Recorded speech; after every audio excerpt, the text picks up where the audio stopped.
ওম নমো ভগবতে বাসুদেবায়। জয় মা লক্ষ্মী। বন্ধুরা, আজ পৌষ মাসের প্রথম বৃহস্পতিবার। পৌষ মাসে অনেক বাড়িতেই মা লক্ষ্মীর পূজা করা হয়। বিশেষ করে বৃহস্পতিবার দিন হিন্দু গৃহস্থের প্রায় প্রতিটি বাড়িতেই মা লক্ষ্মীর বিশেষভাবে পূজা করা হয়, কারণ পৌষ মাসকে লক্ষ্মীরও মাস বলা হয়।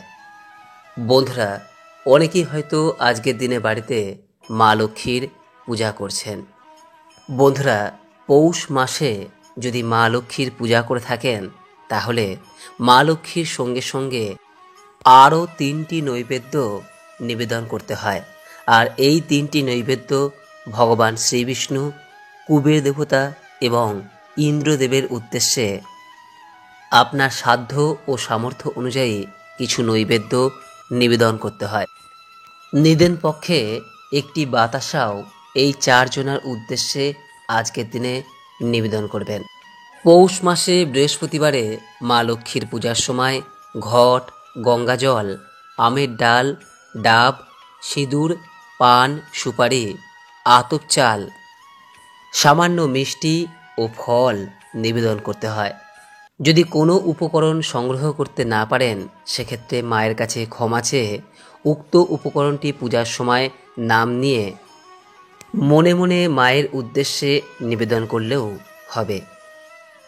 আর যদি কোনো কারণে আজকের দিনে পূজা করতে নাও পারেন, সেক্ষেত্রে আজকের দিনে পৌষ মাসের লক্ষ্মীবার অর্থাৎ বৃহস্পতিবারের ব্রত কথাটি শ্রবণ করে মা লক্ষ্মী এবং শ্রী বিষ্ণু বা শ্রীকৃষ্ণের উদ্দেশ্যে একটি প্রদীপও প্রজ্বলন করতে পারেন।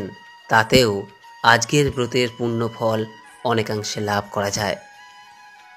তাই বন্ধুরা, আজ পৌষ মাসের বৃহস্পতিবারে একবার হলেও শ্রবণ করুন পৌষ মাসের মা লক্ষ্মীর ব্রত কথা।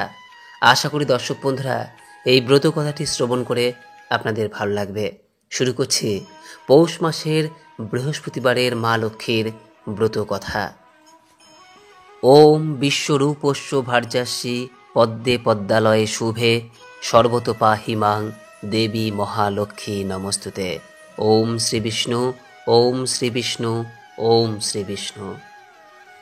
এক দেশে এক গরিব বিধবা বামুনি থাকত। তার একটি ছেলে ও একটি মেয়ে ছিল। বামুনির সংসার সচ্ছল না থাকলেও তার ভাইয়ের সংসার কিন্তু খুবই সচ্ছল ছিল। তাদের কোনো অভাব ছিল না। বামুনির তেমন ইচ্ছে না থাকলেও পেটের জ্বালায় শেষ পর্যন্ত সে তার ছেলে ও মেয়েকে নিয়ে ভাইয়ের বাড়ি গেল। ননদকে ও তার ছেলে মেয়েদের দেখে ভাজ তখন মনে মনে তাদের ওপর খুব অসন্তুষ্ট হলো। বলল, হ্যাঁ গো, তোমার একই আক্কেল বলতো? পৌষ মাসে লোকে রাজ্য পেলেও বাড়ির বাইরে বের হয় না, তুমি আজ বাড়ি থেকে বেরোলে কি করে? বামুনি সরল মনে খুব নরম হয়ে বলল, বৌদি, ছেলেমেয়েরা বলল যে মা চলো আজ মামার বাড়ি গিয়ে দুটি ভাত খেয়ে আসি। ভাজ অর্থাৎ ভাইয়ের বউ তখন অমনি বলে উঠল, সে কি গো, তোমার ভাই যে আজ বাড়িতে নেই, তোমাদের কি করে খাওয়াবো বলো? ঘরেও খাওয়াবার মতো তেমন কিছুই নেই। বামুনি বলল, কদিন ধরে আমরা আধবেলা খাচ্ছি বৌদি, আজ তাও চলল না। কি করি বলো, তোমায় আজ 4টি খেতে দিতেই হবে। এই বলে বামুনি খুব খোসামত করতে লাগলো তার ভাজকে।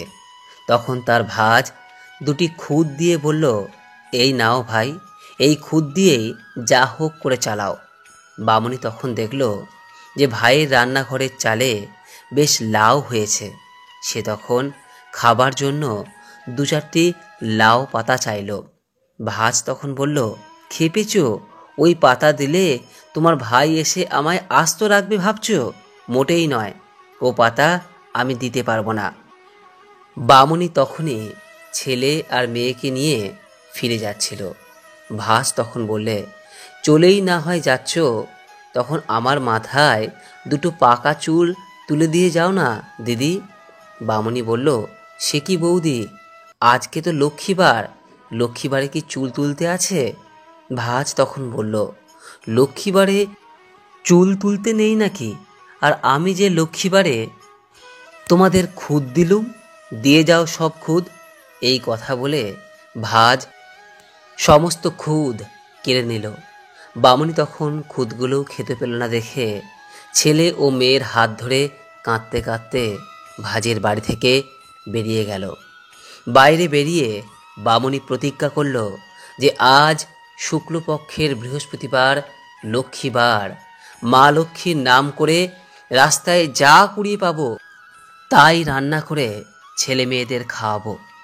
খানিকটা পথ যাওয়ার পরে বামুনি রাস্তায় একটা মরা কেউটে সাপ পড়ে আছে দেখতে পেয়ে সেইটাকেই কুড়িয়ে নিয়ে বলল, আজ মা লক্ষ্মী যা মিলিয়ে দিয়েছেন তাই আমরা খাবো। সাপটা নিয়ে এসে বামুনি রাঁধতে লাগলো। কিন্তু কি আশ্চর্য, সে যতই জাল দেয় তা থেকে ততই সোনার ফেনা বেরোতে থাকে। বামুনি খুব অবাক হয়ে মা লক্ষ্মীকে বারবার নমস্কার করতে লাগলো। শেষে খানিকটা সোনার ফেনা তার ছেলেকে দিয়ে বাজারে বেচতে পাঠালো। সোনার ফেনা বেচে ছেলেটি বেশ কিছু টাকা পেল, আর সেই টাকায় চাল, ডাল, তরকারি, দই, সন্দেশ কিনে আনলো। বামুনি তখন মা লক্ষ্মীর পুজো করে তারপর জল খেলো। বাকি সোনার ফেনা বিক্রি করে বামুনি বিস্তুর টাকা পেল, আর সেই টাকায় সে সোনার আর হীরের গহনা গড়ালো আর একটা খুব বড় বাড়ি তৈরি করলো। বামুনির ভাজ একদিন সকালবেলা উঠে দেখল যে বামুনির কুড়ের চালা যেখানে ছিল সেটা আর নেই, সেখানে এখন মস্ত বড় বাড়ি উঠেছে। বামুনির এই অবস্থা কি করে হলো জানবার জন্য তার ভাজ ওদের সবাইকে নেমন্তন্ন করে পাঠালো। বামুনির তখন ছেলের বিয়েও হয়ে গেছে। সে তার ছেলের বউ আর মেয়েকে নানা রকম গহনা পরিয়ে খুব সাজিয়ে পালকি করে ভাজের বাড়িতে এসে পৌঁছালো। তাদের এইভাবে আসতে দেখে ভাজ তো অবাক। সে দেখল ছেলের বউ আর মেয়ের গায়ে কত হিরে জহরতের গয়না। সে তখন খুব আদর যত্ন করে মাছ, মাংস ও নানা রকমের তরকারি সাজিয়ে তাদের খেতে বসালো। এইবার বামুনির ছেলের বউ আর তার মেয়ে তাদের সব গয়নাগাটি খুলে আসনের ওপর রেখে খাবার তুলে তুলে বলতে লাগলো, আমার হাড় খাও, আমার বালা খাও, আমার তাগা খাও, আজ তোমাদের জন্যই আমাদের নেমন্তন্ন হয়েছে, তোমরাই ভালো করে খাও। ভাজ তখন বামুনিকে জিজ্ঞাসা করলো, ব্যাপারটা কি? তখন বামুনি বলল, বৌদি, একদিন তোমার বাড়িতে দুটি খেতে চেয়েছিলাম, সেদিন তুমি কিছুই খেতে দাওনি, কিন্তু আজকের এই নেমন্তন্ন তো শুধু ধন দৌলতের নেমন্তন্ন, সেই জন্য ওরা ওদের গয়নাগাটিকে নেমন্তন্ন খাওয়াচ্ছে, এ ওদের নেমন্তন্ন তো নয়। ভাজ তখন নিজের সেই ব্যবহারের জন্য ননদের কাছে লজ্জায় ক্ষমা চেয়ে নিল। কিছুদিন খুব সুখ ভোগ করে বামুনি তার ছেলের বউ এবং মেয়েকে লক্ষ্মী পুজোর সমস্ত নিয়ম শিখিয়ে দিয়ে স্বর্গে চলে গেল। তারপর থেকে বামুনির ছেলের বউ এবং বামুনির মেয়ে এইভাবে প্রত্যেক বৃহস্পতিবারে লক্ষ্মী পূজা করতে লাগলো। তারা লক্ষ্মীর মাহাত্ম্যের কথা চারিদিকে প্রচার করে দিল। সকলেই পৌষ মাসে বৃহস্পতিবারে বাড়িতে আলপনা দিয়ে মা লক্ষ্মীর পূজা করতে শুরু করলো।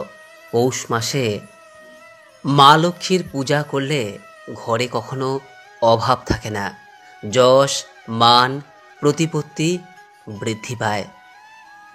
আশা করি দর্শক বন্ধুরা পৌষ মাসের মা লক্ষ্মীর এই ব্রত কথাটি শ্রবণ করে আপনাদের ভালো লেগেছে। যদি মা লক্ষ্মীর পূজার পর মা লক্ষ্মীর বৃহস্পতিবারের পাঁচালিটি শ্রবণ করতে চান তাহলে এই ভিডিওর উপরে দেওয়া রয়েছে, প্রয়োজন বোধ হলে দেখে নেবেন।